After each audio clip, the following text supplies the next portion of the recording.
भूतहा बगीचा। एक गांव की बात है। गर्मी का महीना था। आम पेड़ों में पककर तैयार हो रहे थे।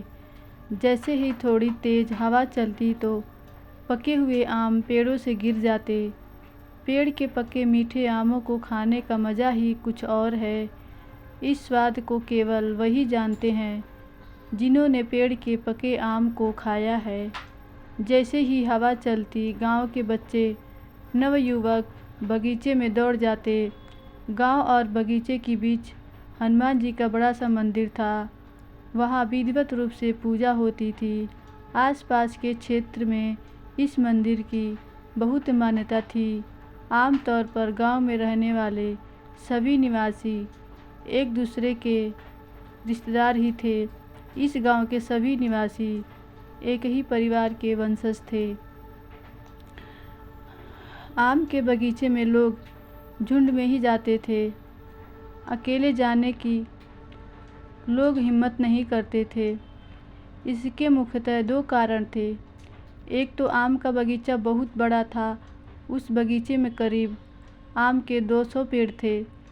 गांव के पास में ही जंगल भी था, इसलिए जंगल में थोड़ी ही दूर जाने पर जंगली जानवरों का खतरा लगने लगता था।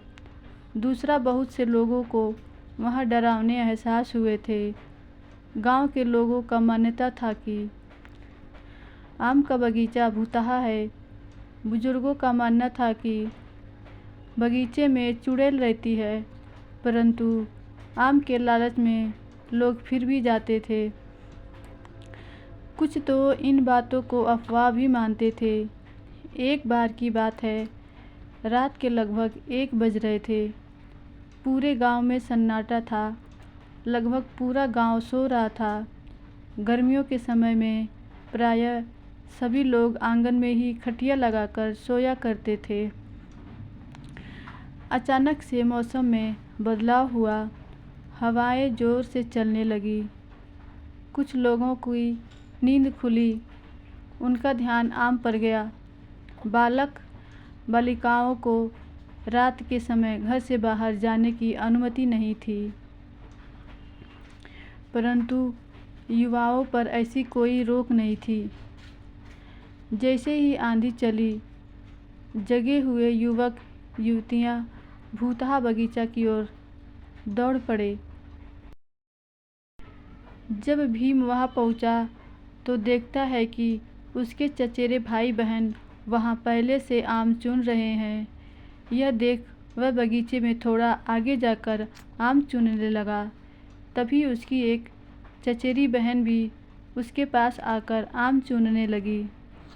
वह जब तक 2-4 आम चुनता, वह आगे के लगभग 7-8 आम चुन लेती। तभी खींचकर भीम कहता है, विधि दीदी, मैं जहाँ आम चुन रहा हूँ वहीं क्यों आ गई हो? आगे जाकर चुनो। तभी विधि ने पीछे से आवाज़ लगाई, भीम, मैं तो यहाँ हूँ। भीम ने पीछे देखकर कहा, अरे तुम वहाँ हो तो यहाँ कौन है? जब आगे मुड़ा तो वहाँ कोई नहीं था। उसके भाई बहन भी कहने लगे, पागल है क्या? तू तो अकेला ही है वहाँ। भीम थोड़ा घबराया, फिर आम चुनने लगा।